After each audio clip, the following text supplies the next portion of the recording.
From the far reaches of space to the darkest places on Earth, join us as we explore the haunted, the cryptid, the creepy, and more. Exposing Reality Radio presents the Spectral Wolfpack Show, your paranormal nightmare, with your host, Alexander Bobolinsky.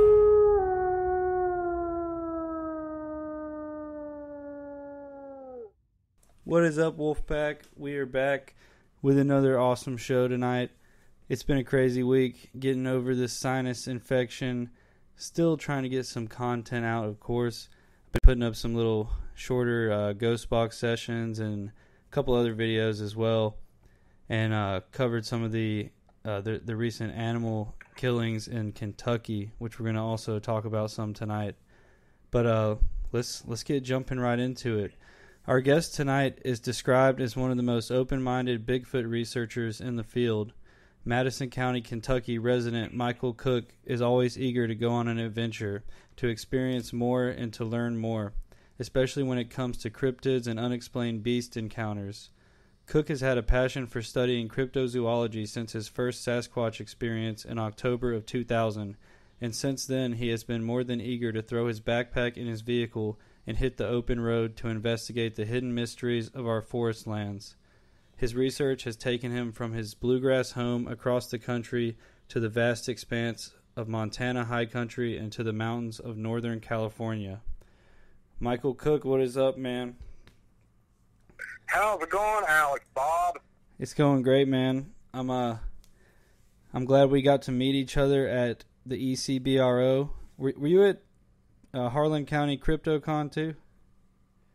I was a speaker there. That's actually my hometown where I'm originally from. I've Nice. lived in central Kentucky now for close to, a long time. I couldn't even tell you when. That's awesome, man. I wish I could have caught your speech there. I was working the booth, so I didn't really get to catch many of the speakers, sadly, because I always want to hear everyone, and it's hard when you're working the booth. It was a fun little deal.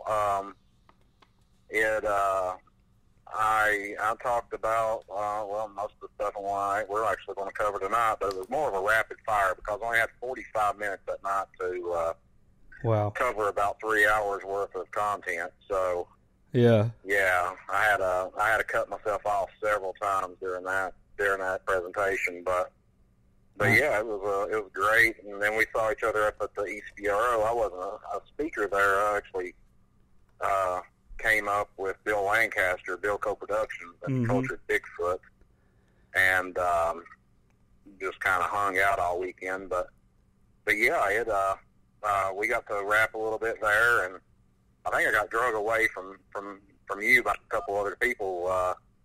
They were wanting to talk and stuff, and I think we cut our conversation short, actually. Yeah, I remember we were just kind of getting a good conversation going, but it's all good.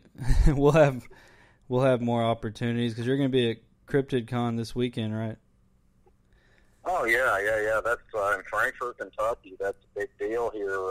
Yeah. My friends Jennifer and Lee Kirkland put it on with the Nick Groff tour. And Cliff and Bobo are going to be there from Finding Bigfoot. Oh, yeah. Travis Walton, I cannot wait to meet that guy, the Fire in the Sky guy. That actually happened to. That's going to be an amazing time. I think they just added Mike and Mike, the Ohio Night Stalkers, as speakers. Nice. Those guys are awesome. Because Bob Gimlin had to cancel for health reasons. Really? And from the Cryptid Research family and all that, we hope Bob gets recovered and can get out here before too long. Him and Russ Accord. Yeah, definitely. Great guys. But there's a whole couple of people going to be there this weekend, and it's going to be awesome. But yeah, we'll be right there. That's Saturday and Sunday, I believe. And, Yeah, I'm excited. In Frankfort, Kentucky, at the Frankfort Convention Center, the Capitol Plaza Convention Center. I'm excited to meet Linda Godfrey, who wrote about the Bray Road Beast, and And then, oh yeah. And sorry if I'm sniffling tonight, guys. You're fine. And the Seth Breedlove just released, or is in the process of releasing the Beast of Bray Road. Yep. Film. So that's going to be. I don't know if he's showing it this weekend. I hope he is, because I'm going to try to catch that. That would be awesome. I've been waiting to see it, and I'll definitely pick it up once it comes out for the collection. And I would beat myself up if I don't mention this one. My friend, your friend, great guy, Bill Lancaster, he'll be showing cultured Bigfoot this weekend at Crypticon also. And that has a whole list of great researchers on there and faces of the Bigfoot world. Cliff and Bobo, of course, are on it, and Dr. Jeff Meldrum, and Ed Brown, myself. We all were on that film, and if you're out at Crypticon this weekend, be sure to catch that film. It's a great film, and you can find it on Amazon and BD Space also.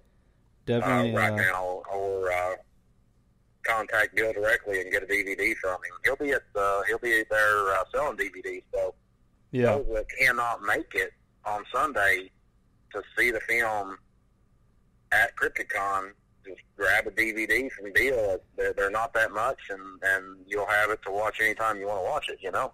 Yeah, I got my copy, and we had Bill on a couple weeks ago, and it was a great talk. And we're gonna have him on again when his new film Paranormal Bigfoot comes out. I'm excited. He's hustling that one, man. He's got, which I was there during the Ronald Moorhead interview. Oh yeah. And I can't say anything about the film, what the content is, but geez, man, I thought Cultured Bigfoot was way up there on the game, but I think Bill is actually going above Cultured Bigfoot on this one, and just great content. He has Arla Williams on there, and Ron Moorhead. I think he just interviewed Bob Gimlin, so it's going to be a great film. And I think it'll be released in a couple of months, so that'll be something to be watching for. So tell us a little bit about before we get into some stories or some recent sightings and things like that. Tell us a little bit about how you first got into the cryptozoology and Bigfoot world. Oh, well, that's been 18 years this October. I guess the easiest way to go into it is, I was a good kid, and I'm not just saying that. I always went to school, but there were certain times where my parents would, let me skip if we want to go fishing or something, or go on a trip or whatever. And as long as my grades were up high enough, I could do something like that. So one day in October, I was in 2000. I wanted to skip school and go fishing on the riverbank, and they let me, and I went up to Martins Fork River Dam, or Martins Fork Lake Dam in Harlan, Kentucky, and that's in the far southeast region, if nobody knows where that's at. Mm-hmm. But I was fishing on the riverbank that morning, and I mean it was perfect conditions. The wind, no wind. It was warm for October, and I kept on hearing something. I'd been there for a couple hours, but here and there I kept on hearing something kind of move around on the ridge across from me, across the river from me. Yeah. And to this day, 18 years later, I really can't give you or anybody else a fact of what actually happened, because I don't know. I don't know what happened, if it lost its footing, if it tripped, if it slipped, if it done something. And anyway, it come tumbling down this hill. And, I heard this a commotion coming down the hill, and I'm thinking, what in the world is this?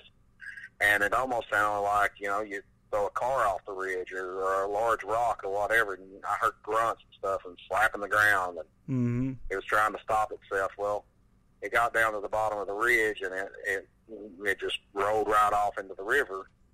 And when I saw it roll off, I mean, I'm right around 50 foot from it.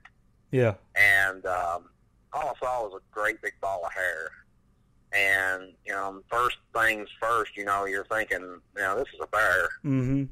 Because at that time, Bigfoot did not exist to me. It just, I heard about Bigfoot all my life.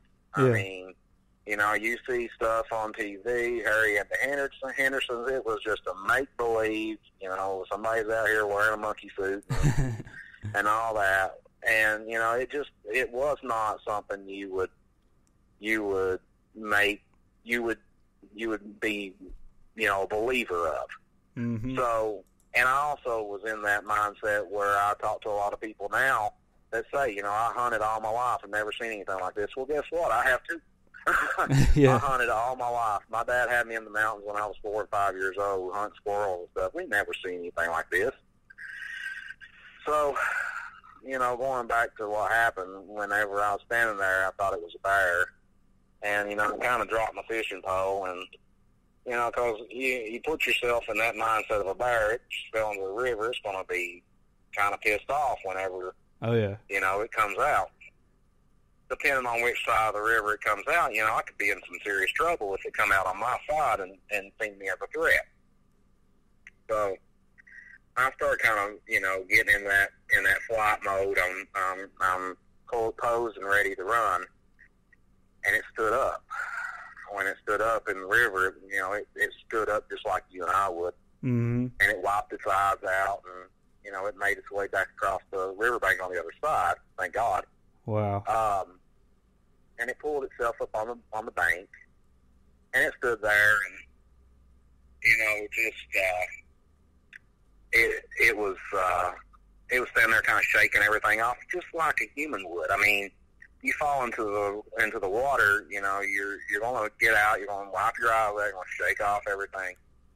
This whole time I'm watching this thing, I'm in disbelief at what I'm seeing. Mm-hmm. I'm seriously thinking, I'm having a hallucination right now. This can't be real. Yeah.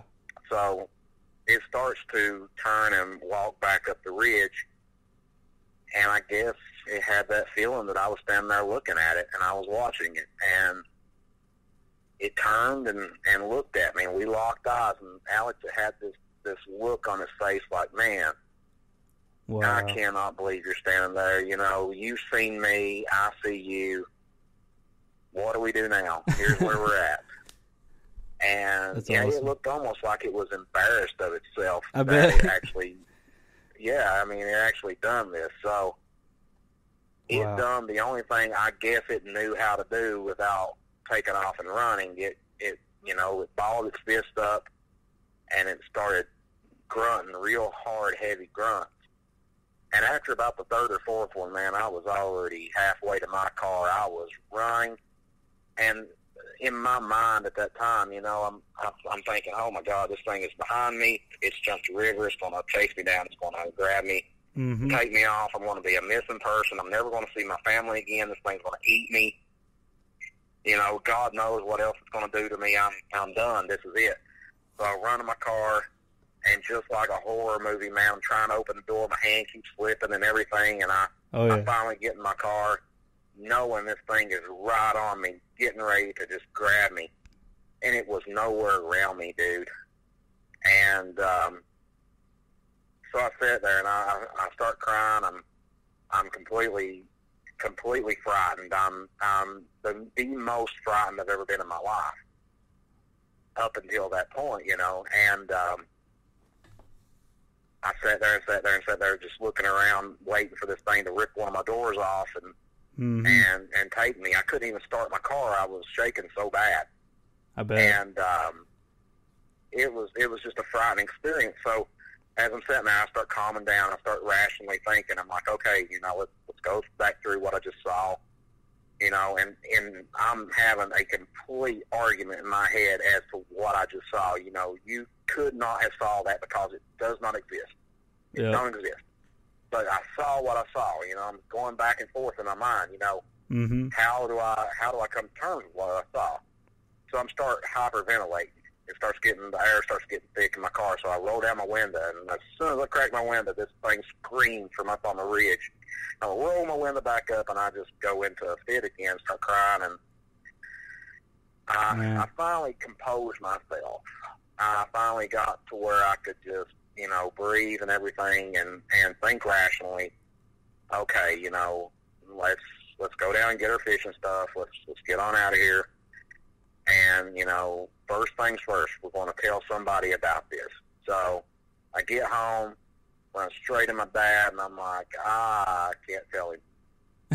Because in my mind, I'm thinking, they're gonna take me somewhere and lock me up. I'm crazy. I could not have seen what I saw. Yep. And, I went for a year, and I went for a whole year, man, and I couldn't tell nobody. And over the year, I'd go to the library and stuff and kind of look up some things and, unexplained creatures out there. And, I never could really convince myself as to what I saw and, come to terms with that. So about a year later, give or take, I was watching TV one night with my dad, and I would love to tell you that I forgot about it, but it was still clear in my mind. Still clear in my mind today. Mm-hmm. So we were watching something about something in search of or whatever, and it showed the famous footage of the Patterson-Gimlin film as Patty is walking down the riverbank. She turns and looks, mm-hmm. and when she does, that turn and look is exactly how that creature done that day on the riverbank of me. Yeah. And, I'm nowhere near comparing myself to Roger Patterson or Bob Gimlin, but it was sort of the same circumstances, even though I was not out there looking for this creature. And there's a part of me every day that wishes that I'd never had this experience. And, I would have had a somewhat normal life after that. But, I told my dad that night, I said, do you believe in that stuff? He goes, anything's possible. And I said, okay, I got a confession to make. And he was like, what's that? And I said, I saw one of those. And, where? I told him about the riverbank and all that. And he goes, okay, that's cool, man. Now let me tell you about what I know about them. Yeah. That goes into these stories about people toting these stories all of his life about how a man was shot in the woods one night because they thought he was one of these creatures and this and that, and there was a search party looking for this creature that this group of hunters had saw mm-hmm. right in Harlan County. And I'm sitting there in complete disbelief also that my dad's telling me this stuff. I'm like, oh my God, yeah. Why didn't I tell my dad this before? Mm-hmm. My dad is not a Bigfoot researcher or anything like that, but he is open-minded as to the possibilities of there's things out there we just don't understand and never will understand. Definitely. So a year later, after the incident, I went back out to the spot where I had the sighting at. I walked out in the river that day. Where the river was at, it was about the same level as it was that day that I had my encounter. And where the water was just, below the chest high or whatever on this creature, it was past my chin. I'm not a very tall person. I'm 5'8", 5'9", with shoes on. But that gave that creature another 2.5 foot above mm-hmm. the water, so that would put it in the 8-foot range. And it was right around 400 pounds or so. I wouldn't say anything more. I didn't have a scale there that day to make it step on it, so I don't know how much it weighed, but in rough estimate, I'd say it weighed probably about 400 pounds. Wow. And long, lanky arms, long legs, a long trunk, torso, and all that. It was it was a Bigfoot, when I finally, I call it coming out of the woods. It's kind of like somebody, I'm not, I hate saying this, but it's like when somebody comes out of the closet, they become who they are, who mm-hmm. they really are. This is you coming to terms with what you saw, coming out of the woods. And I come out of the woods with it, and I said, this is what I saw. I joined a couple of different teams back then, and I was with a certain team that's nationally known for around 5 years, and I went and tagged along with a couple of teams after that. And then I formed the Kentucky Sasquatch team, run it for almost 6 years. Then in 2016, I disbanded it, and I wanted to get back out in the field and do some more solo work and join other groups. And for the last 2 years, I've been doing cryptid research, where I just collaborate with different teams out there and different researchers, and we go about and do what we do, and that way it's not as much of a competition anymore. Yeah. I'm a firm believer that if we all work together for the same purpose, one day we will find that answer that we're looking for, no matter who that person is that finds it. We as a community, as a research community, will find that answer. I definitely agree with that. I'm all about that, just being nice to each other, cooperation. That's like last year. Last year I got contacted by some people out of Australia that wanted me to look at some tracks. And, I'm thinking to myself, why are you contacting me? And I guess my name has gotten out there. I don't think I'm that popular. I think I'm more, there's more bad words said about me anymore than good, but, because I don't take any crap anymore. I don't toy with the drama that this Bigfoot community just expels, So same in the in drama causers tend to talk bad about you if you don't play with the drama. Yeah. And so this team out of Australia, they were called the Tasmanian Tiger United something research team of South Queensland and New South Wales, and it was a name you couldn't put on a T-shirt. I mean, it was long, and I told them, they said, do you have any suggestions? And I said, well, my first suggestion is to lower that, shorten that name a little bit. You need so this creature is called a thylacine, so use the scientific term as to what it is. And they come out with the thylacine project, but I looked at these strange tracks they sent me, and I went through every database I could on the internet and books that I have, and this is I'm not finding any native creatures with that particular paw print. I'm not finding it that exists today, and then I came across the thylacine tracks. And I said, oh, okay, how old are these? And it was time stamped last year, and I was like, this is wild. I'd heard about sightings that had occurred since the 1940s when they deemed this creature extinct. That the last known thylacine in existence died in captivity. And they said, do you want to know something else? And I said, yeah. They said, well, we have video. Wow. And, I'm not privy to showing this video by any means, but I can tell you that these creatures are thriving in the wild. That the sighting reports that have been examined and turned into Australia's national database and all that are in fact true.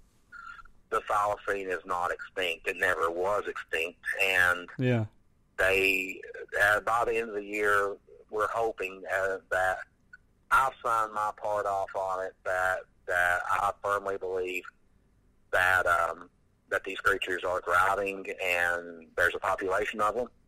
That's awesome. Not only in Australia, but in New Zealand also, and Tasmania. And they, but we need a few more different scientific signatures on that survey that says, these are back from extinction, or on the brink, or back from the brink of extinction. Nice. So we're waiting on about 7 more peer-reviewed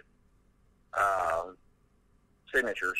So when that happens, then it'll go national. But it just has me on there as Michael Cook, Cryptozoologist, United States, and in the crypto world, the cryptid world, that a lot of people don't understand. It's just like I had this argument with a friend of mine the other night about this thing that happened here in Kentucky.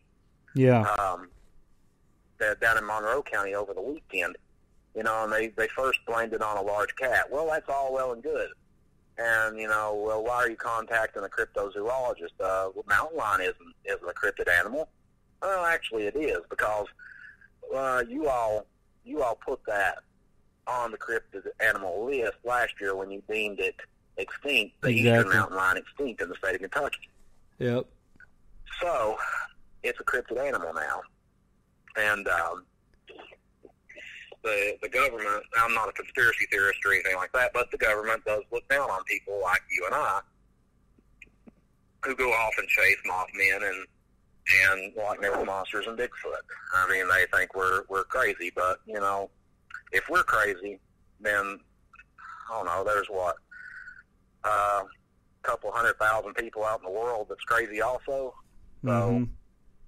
I mean, you're putting us in a pretty large group, but this thing in Kentucky, and now they're blaming it on something else. They're saying it might have been the husky that was killed. Well, what killed the husky? What killed the pit bulls? Yeah, exactly. It was 2 pit bulls, a husky, and 3 miniature horses, ponies, whatever you want to call them. They died of neck trauma. Mm-hmm. That does exhibit. I mean, that's a prime characteristic of a cat. Yeah. You watch any kind of video of any kind of African cats or anything like that, or even mountain lions. They go for the neck right off the bat and crush the windpipe, and they sit there and they pretty much.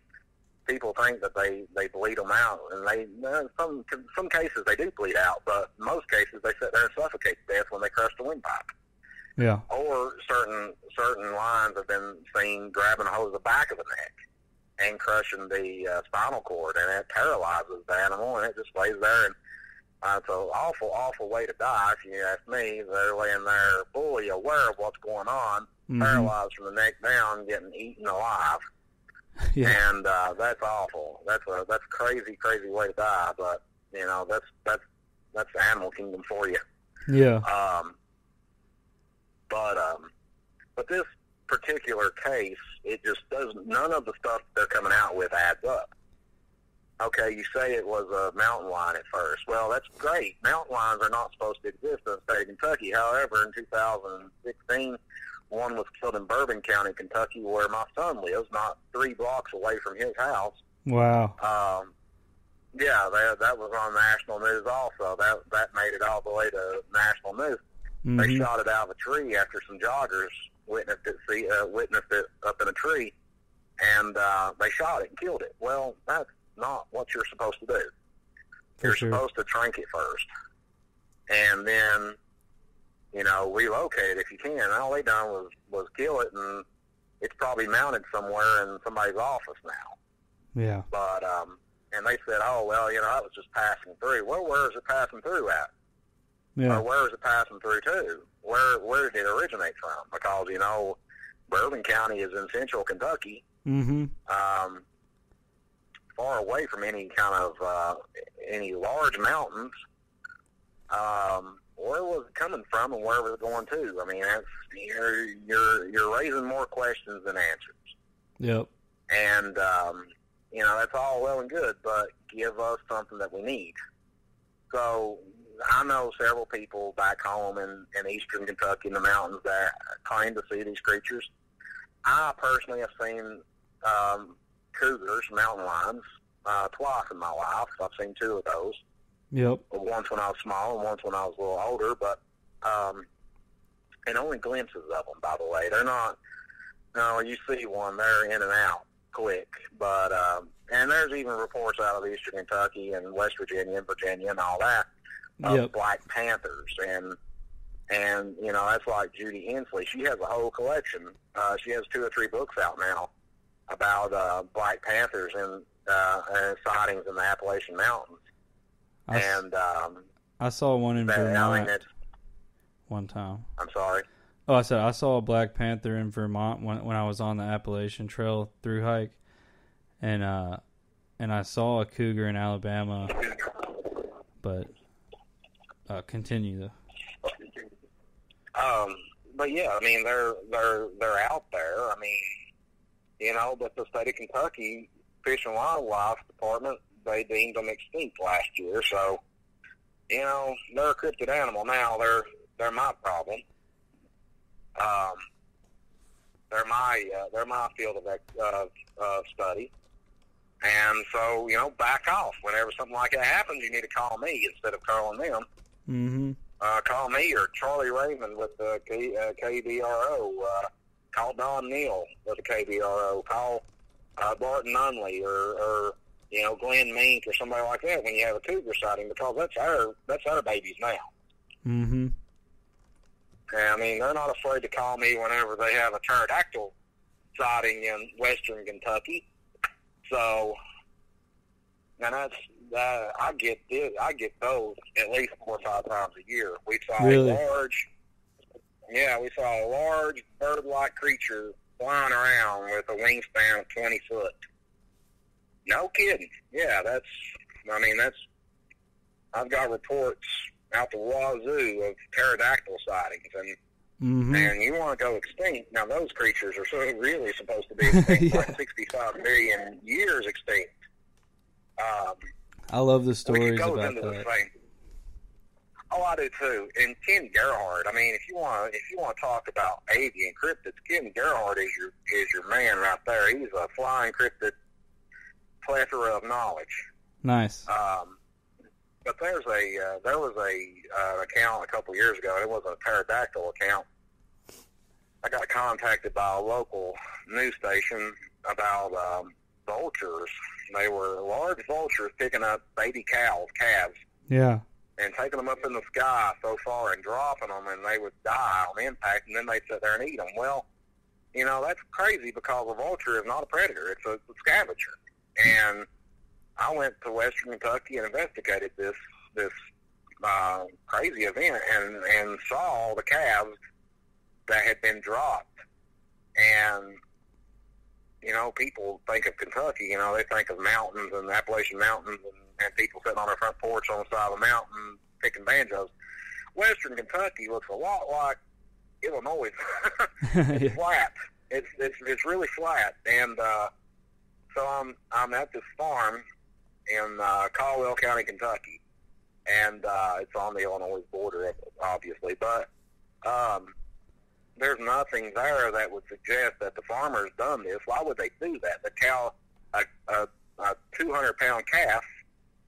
You know, why would they even attempt to destroy that? Because that calf, that's their livelihood. Exactly, yeah.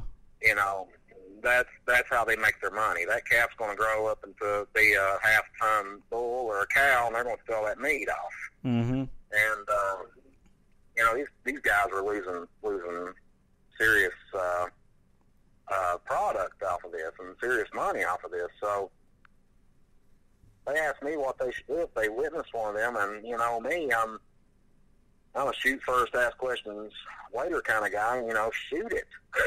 Yeah. You see something trying to pick up your cow, shoot it. Take a shotgun and shoot it. Shoot the thing. I mean, you know, it's a vulture. How big could it get? Well, I left the farm and I'm driving down the road, and I'm looking up and I see these vultures flying around, and this one particular one, man, I bet it had a 10-foot wingspan on it. Wow. And I was like, that, you know, you're sitting there in your car thinking, oh my God, what is that? And it was a vulture. It wasn't a pterodactyl, but it was a vulture. I went to, going on into avian cryptids, I went to Land Between the Lakes a few years ago, and that's an area full of I love that place. it's great, beautiful country out there too, man, and it's full of weird, strange events: UFOs, pterodactyls, Bigfoot, dog men, lizard men, you name it. That's, man, I don't know what it is. That's some kind of magnet for them out there. But yeah, we were doing a Bigfoot. We were doing a Bigfoot research trip there. They call it an expedition, but it was just a 2-night thing. But we were out there, and that night we could never see this thing. But me and 2 other guys witnessed this. It was a sound. It was above us, and it sounded just like something flapping its wings, but it was huge wings. And one of them had a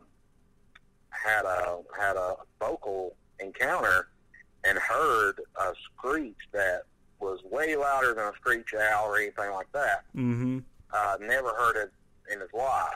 So, you know, we don't know what that was, but whatever it was flying above us. I could never see it. Wow. But, you know, Ed Brown and myself, we went to Point Pleasant, West Virginia a couple of years ago, too, and looked into the Mothman sightings, and I think that's in next weekend, actually, the Mothman Festival. Yeah, I'll be there. I was going to be there, but my kid is wanting to go to Scarefest in Lexington, and I do whatever my kid wants to do, so yeah, I'm not going to journey out there. I'm going to get him and take him to Scarefest and meet nice. My friend Trace to play Jigsaw. Yeah, I don't remember Tobin Bell, I think is that his name? Or? Yeah, Tobin Bell. Yeah, we got VIP passes to meet that guy. He's pretty cool. So my kids want to meet him, but yeah, the Mothman, man. And I know people have said they saw it, you know, throughout the years. It's a funny thing to me, though. A lot of people say it after the fact, like, oh, well, 9/11 happened, you know.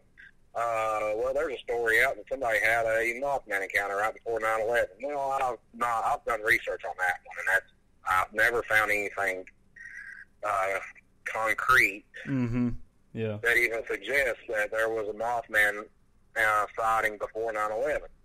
Now, there were several Mothman sightings before the Silver Bridge collapse in Point Pleasant, and that's factual information. That's in newspaper clippings from days, weeks, months prior to the Silver Bridge collapse. Yep. What is the Mothman? What do you think the Mothman is, Alex?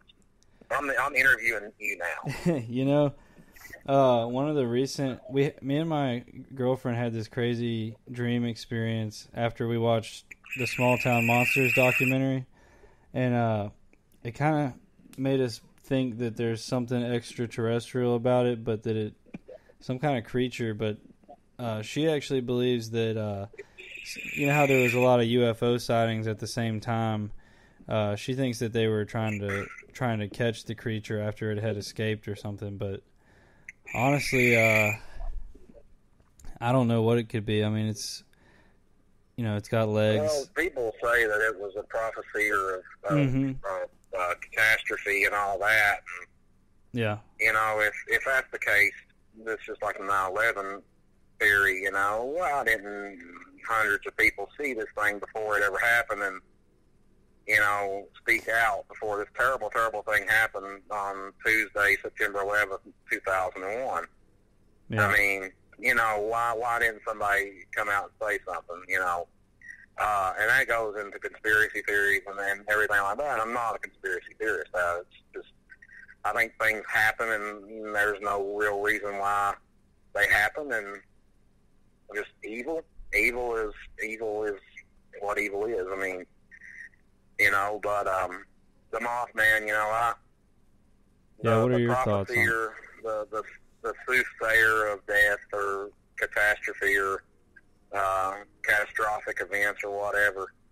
You know, it really could be anything.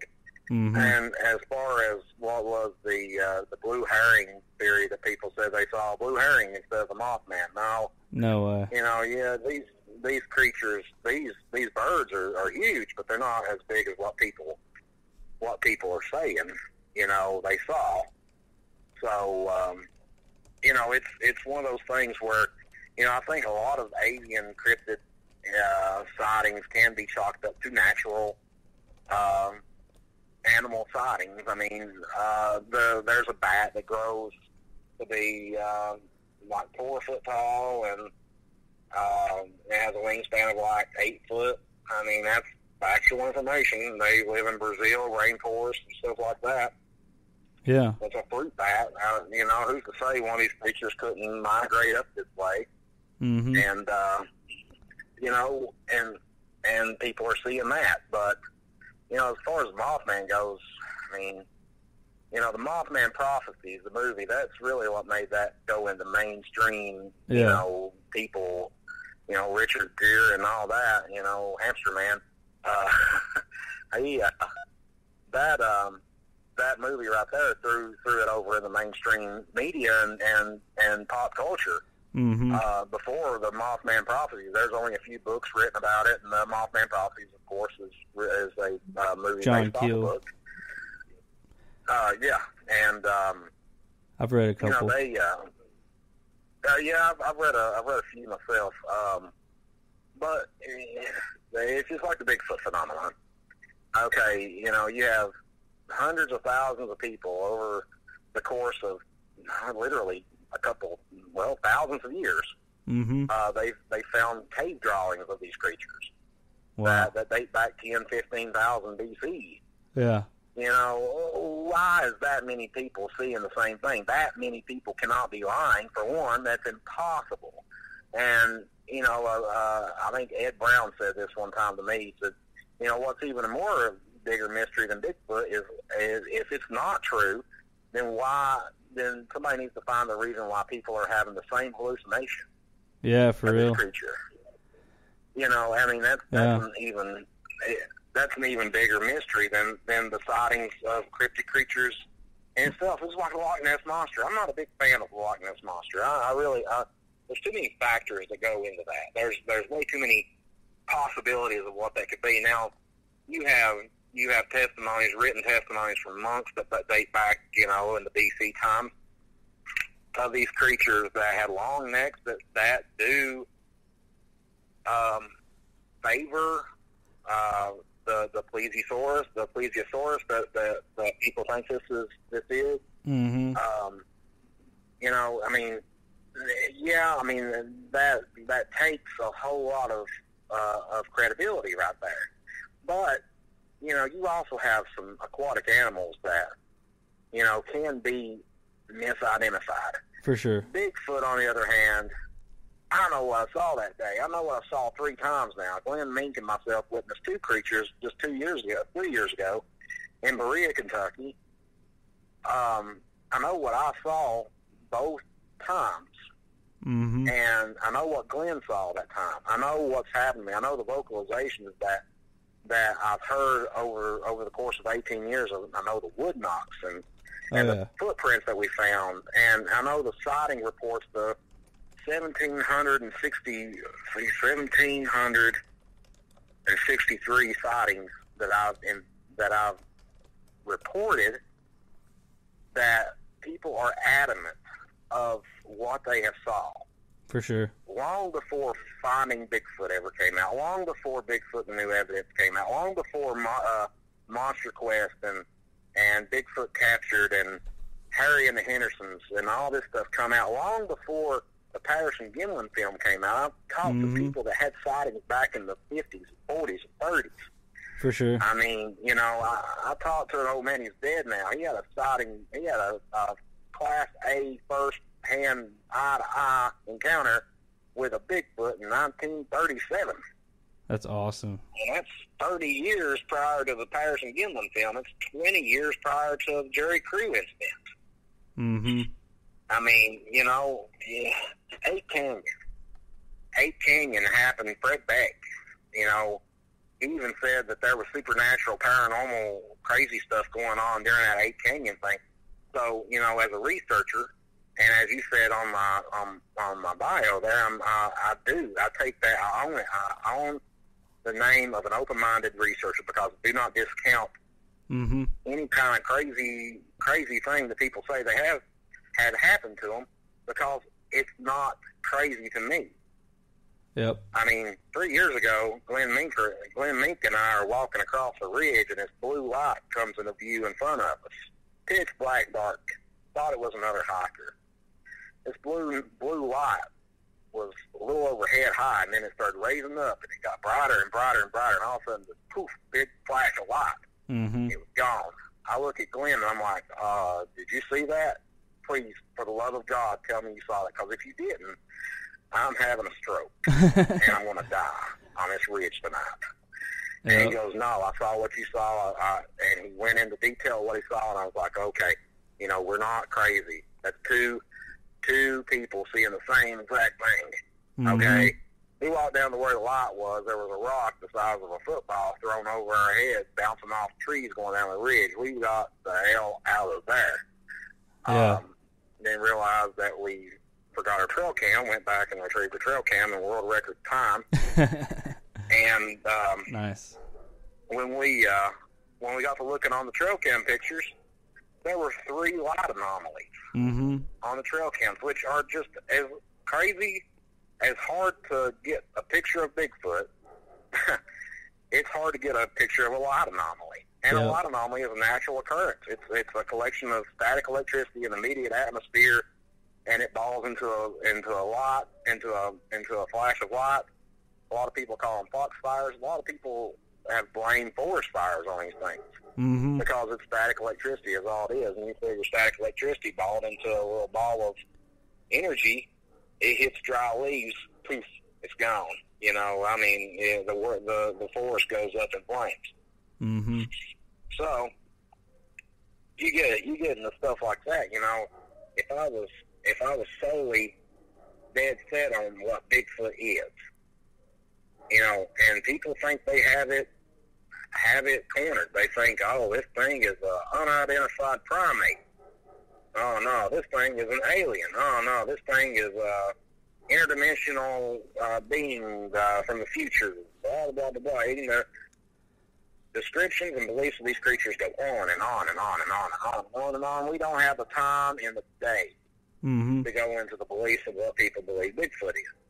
Personally, I'm going to tell you right now what Bigfoot is.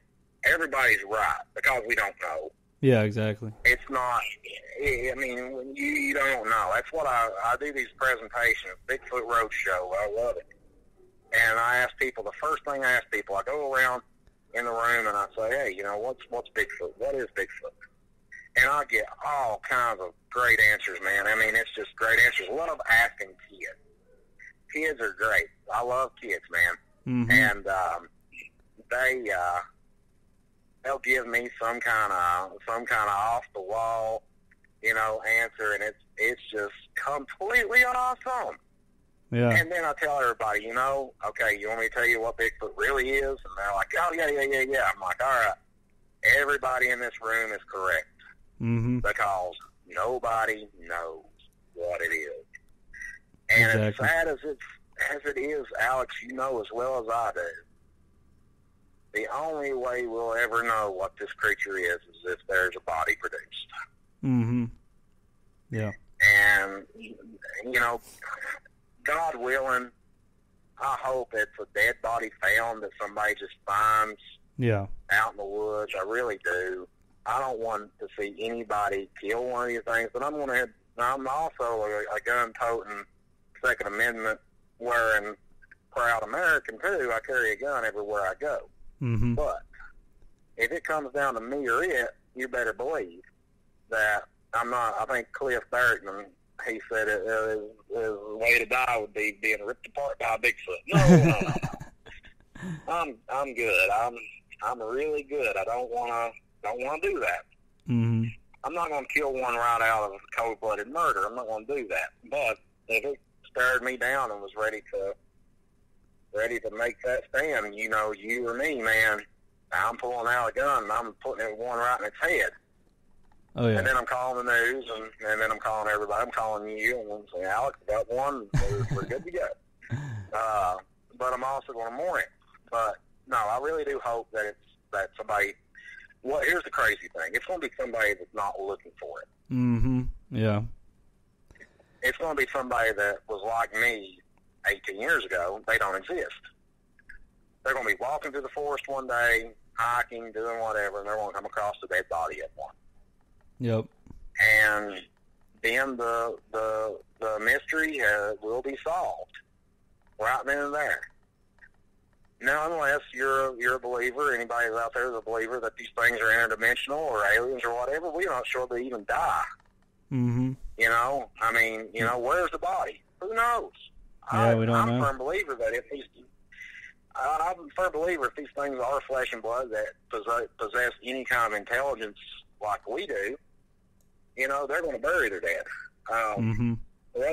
Russell Acord, the founder of the president of the IBC, the International Bigfoot Conference, he has written a book series, and it's called Footprints of a Legend. And in that first book, he talks about these creatures burying their dead in like a rock fall, in a rock slide. Mm-hmm. What perfect way to bury your dead?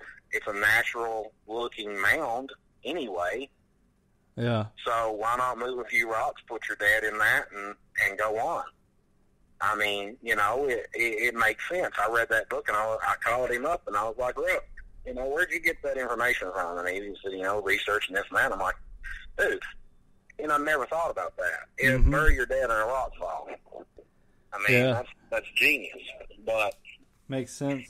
They, you know, and then you look at, like, I've interviewed the Cherokee Nation and elders in the Cherokee Nation, and in fact, if you watch the movie Cultured Bigfoot, I have a little bitty, teeny tiny part in it that was cut down from like a 45-minute conversation, but who's going to put that in there? Bill actually put it in there and had Glenn Paul Richardson do the art, so it's kind of like a storyboard as it's going when I'm talking about this. Yeah, I remember that. But the Cherokee elders, the Cherokee Nation, they believe that these creatures are flesh and blood and are a spirit animal. That when they die, they cross over into the spirit world, and they're protectors of the forest. Mm-hmm. So, I mean, you know, that's heavy, man. That's when you sit down and if you get a chance, I think the whole story, me telling that, is actually on YouTube. It's on Sasquatch Outlaw, Tracy Arnold's page, and you can find it. I think it's Bigfoot Campfire Stories or something like that. We're at the OBC 2 years ago. Yeah. And we're sitting around at the camper talking about it, and Tracy sat there and filmed the whole thing. Wow. So, yeah, the whole story's on the YouTube. I just sounded like my dad on the YouTube, on the Facebook, on the YouTube, on the Alex Bob Show, on the internet, on the World Wide Web. No, but it is on there somewhere. And yeah, I'll tell you what, if I can think about it, I told you earlier, I'm running on fumes as it is.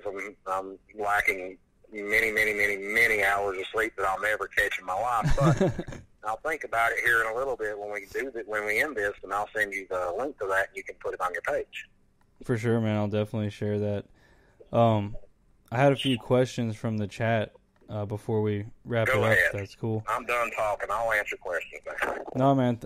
Thank you for sharing all that with us. I mean, I know we could probably keep this going for a whole nother hour or two easily, but oh yeah, you know, we can definitely get you on here again and continue another time. But the first question was, why do you think that the Bigfoot are so elusive? Well, I believe why are Bigfoot elusive? Well, I mean, you look at deer, you look at, you know, at one point in the evolutionary history, deer and humans walked side by side. You know, and they figured out that we are a dangerous creature. Mm-hmm. We're a dangerous animal. They elude us. Deer elude us. And the same thing with Bigfoot. I mean, they know that humans are dangerous creatures. We will kill them. We will hurt them. Yep. You know, we carry guns and stuff like that. You know, it's common sense, really. I'm not saying that in a derogatory term to the question or the person asking the question. I'm saying you know, put yourself in their position. You know, you see a guy walking through the woods with a deer dragging behind him.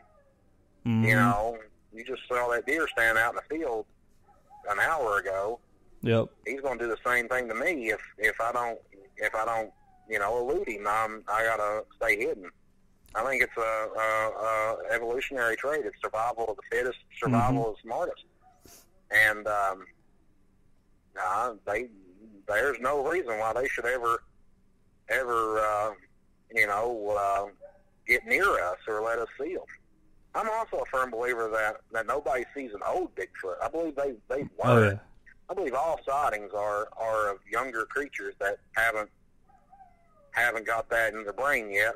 That they need to be scared of us. Mm-hmm. It kind of reminds me too of it, like in Ron Moorhead's book where they had to kill that bear that came into their camp, and then they said they didn't really hear any more Bigfoot or any of the sounds for a while after that. You know. No, everything went quiet. Everything went ghost after that because they knew better. They knew that Ron and his buddies were dangerous. Mm-hmm.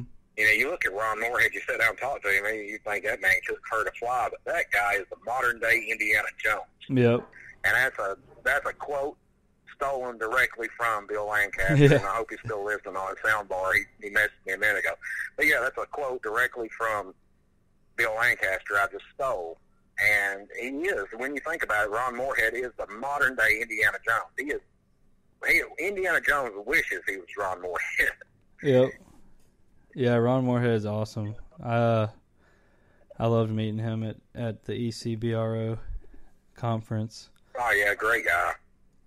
The next question we had is, what do you think about the wild woman found back in the 1800s being an almas? They think their name was Xanaflex.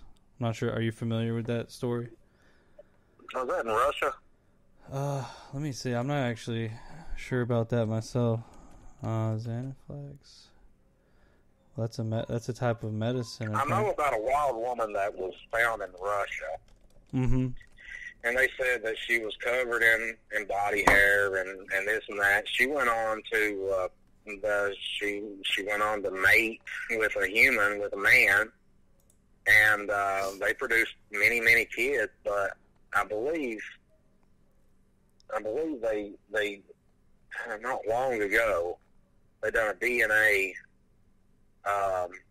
study on the grandkids or whatever, great grandkids. And they said that everything was 100% human, that this lady was just a wild woman. She was a wild human being. Mm-hmm. Born in the wild, raised in the wild, and never had any contact with humans until she was captured. Wow.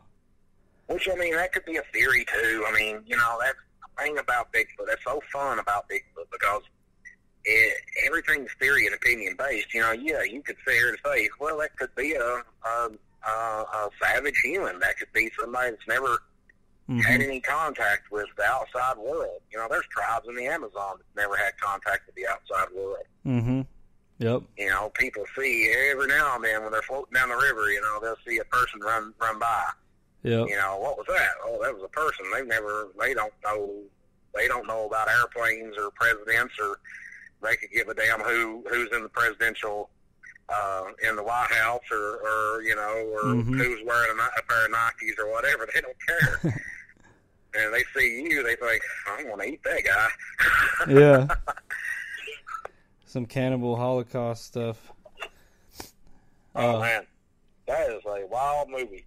Oh, yeah. That movie right there, they actually, fun little fun fact, they actually almost, they investigated that movie, the directors and the producers, because it was so lifelike and real. They thought they actually killed the people. Yeah, I know. I mean, I remember when I watched it, I was like, it's pretty crazy for that time period and everything, and how they killed the turtle and everything, and like they really put those actors through a lot of trouble. But I'll tell you what, in movies nowadays, though, Alex, I mean, They had nothing on the movies of the 70s and 80s. No way. Go back and watch American Werewolf in London. Oh, yeah. And the scene where the first time he transforms into a werewolf, dude, that freaked me out, man. That right there, holy crap. That transformation when he was ripping his skin off. Oh, yeah. Now it's all done with CGI and blood-like pudding and all that stuff. That, back then, man, that was pure 100% special effects makeup artistry at its finest. Yeah, I prefer that style. I mean, it's just great. Next question. Another question we got, Chris asks, have you heard the really low voice grunting growl warning? And just like any other animal, when they go low, that's normally a warning. That's normally a get out of the way. You're in my territory. A gorilla. Let's go back to what was that? 2014 or 15? When the little boy jumped in the cage at Cincinnati Zoo. There was all kinds of uproar about killing the gorilla.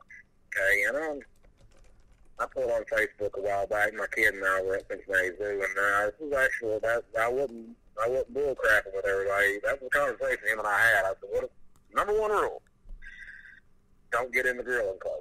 I said, "Why?" He said, "Because it's dangerous." I said, "Yep." And when it comes down to it, I'll have them shoot you before they shoot the gorilla because I'll go through less crap than having them to shoot the gorilla. The gorilla was actually producing a low guttural sound. Wow. This was going on. That was a warning. And what was getting ready to unfold was going to be bad. And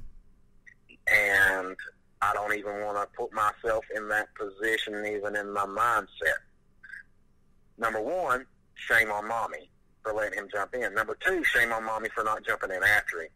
Because if it was my kid, I would have jumped in, and on national news, you would have seen somebody whooping a piss out of a grown gorilla right there over my kid. I would have whooped its ass right there on national TV. Or I would have died trying. Either way, my kid would have been safe. But the gorilla was producing a low guttural growl. Wow. That alerted the animal specialists that something had to be done. A tranquilizer dart doesn't kick in for a couple of minutes. That would have given it enough time to do something awful. It would have been bad. It would have been awful. And they done the right thing by putting Harambe down. Yeah. Because what was getting ready to happen would have been a whole lot worse. Yeah. And the low guttural sounds that Bigfoot have been witnessed to make, yeah, that's a warning. That's, you're in my territory, you need to back out.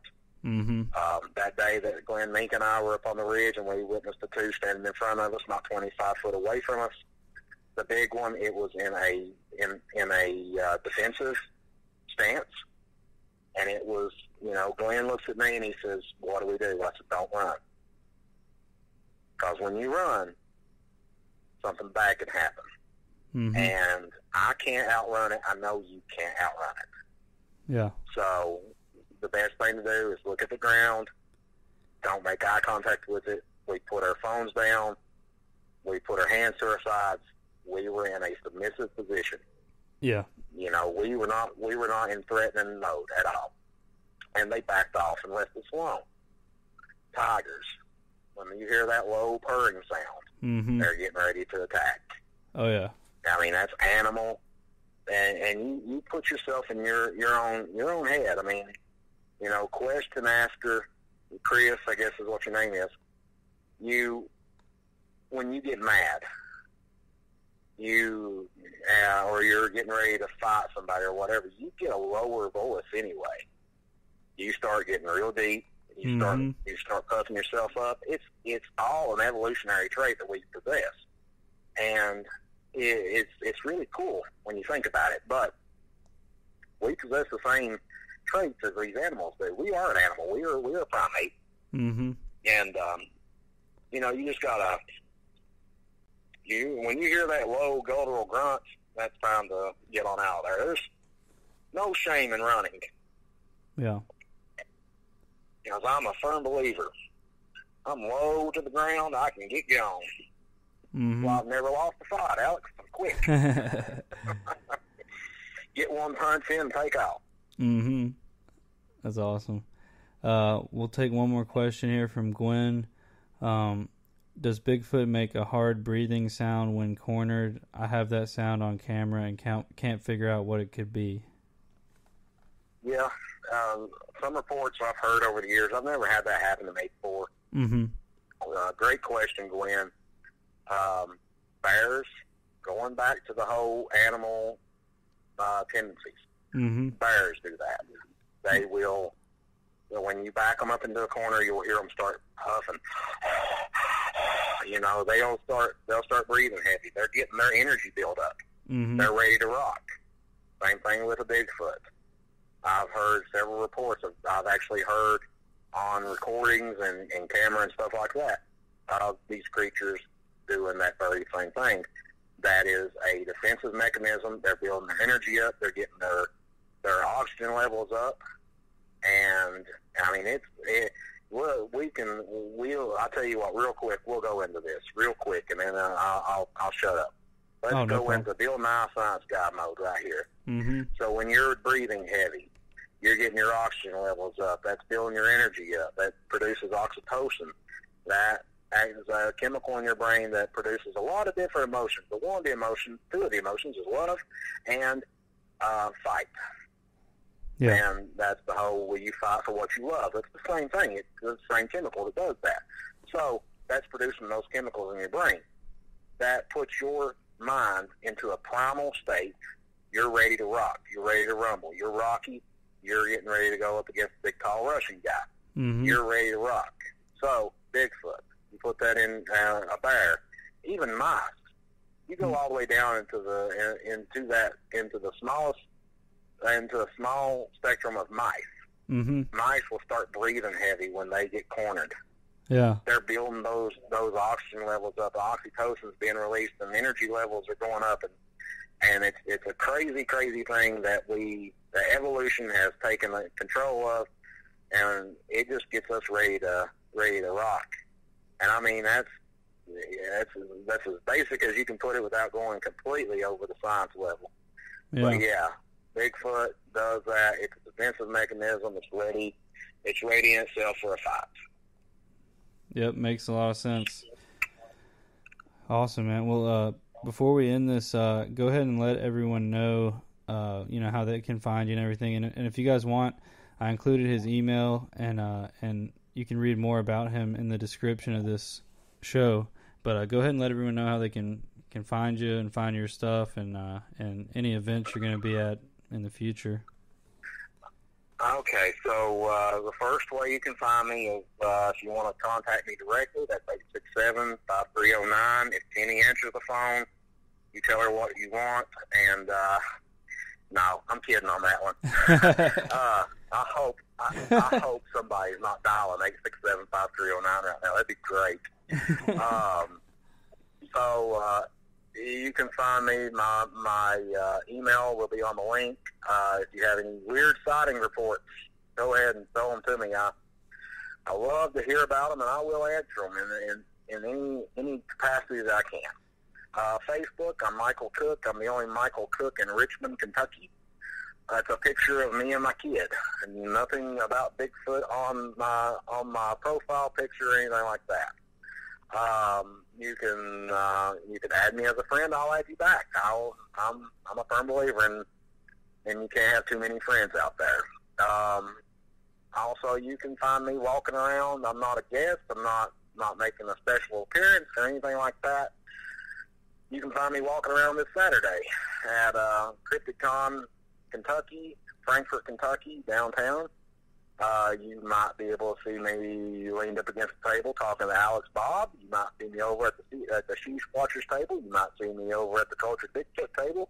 You might see me and Bobo having a drink at the bar. You might see me out in the parking lot wandering around acting like I'm lost. Can't wait. See, October 6th Berea, Kentucky, and Richmond, Kentucky. It's the Know-It-All Festival, and I am doing 2 presentations during this thing. It's at the Madison County Library, both Richmond locations and Berea locations. I will be talking about all things Bigfoot. Nice. And after the fact, I will be in the woods taking a few choice people to a location that Glenn Mink and myself have shared many, many encounters with these creatures. I think next year, we're going on down the road. Next year, I'll be a speaker at the ECRO event in Virginia.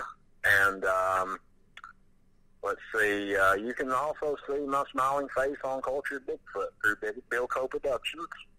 Yep. And hear the Indian story on there, the illustrated version of the Indian story done by Glenn Paul Richardson and voiced by myself. And you'll see, I hope, bunch of other important people, more important than me, on that film also. And Paranormal Bigfoot will be out in a couple of months. And then, let's see, I'm doing something next year, so keep your eyes peeled for anything going on. I can't mention that right now. I will be going back out to the Patterson Gimlin site, which I just came back from in July. Jeff Ellis and I went to the Patterson Gimlin site in Bluff Creek, California. And we'll be going back there and doing that next year.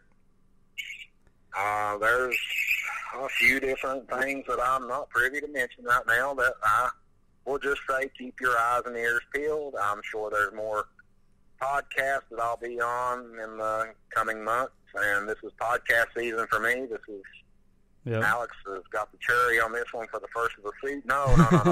You got half the cherry. Nice. You got half the cherry. I done a podcast, the Berea podcast, Weird Berea. I done it the other day, so you can find that on the Berea podcast Facebook page. Nice. With Troy Price, and I think you could archive. There's several different archived shows I've been on. Vic Cundis, Bigfoot Eyewitness, I was on it. Pretty popular one. Monster Radio. I've been on Monster X Radio. I've been on that one. Then you never know where I might pop up at. So as of right now, I don't have any speaking engagements in line, but that can change in the blink of an eye. Right now, I'm working on the future of cryptid research, and a huge reveal for the Thylacine Project at the end of the year.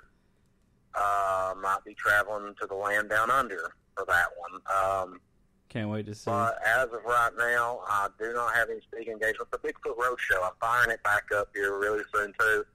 And we're going to take it all the way through fall, winter, and spring, in and around Kentucky, and then various other locations coming to a town near you. Great. And you can also find me on the archive version of the Alex Bob Show, the Spectral Wolfpack Show. So definitely. And I hope that you have me back on, and we'll wrap another hour, and I'll spew out some endless, useless knowledge, and we'll talk about everything from Champ and the Beast of Bray Road, Mothman, to the original drummer for the Beatles. And that's actually, before we get off here, Alex, I think you'd be really good at doing just pop culture crap, dude. Let's do a show one night. You have me and Bill Lancaster and say Jeff Ellis and whoever else you want on, and we'll just talk about Star Wars, Star Trek, and all kinds of pop culture crap.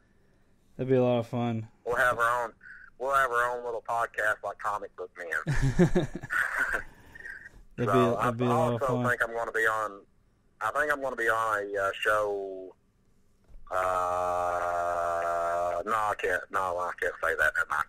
I was getting ready to spoiler alert a bunch of crap, but I'm not going to do that.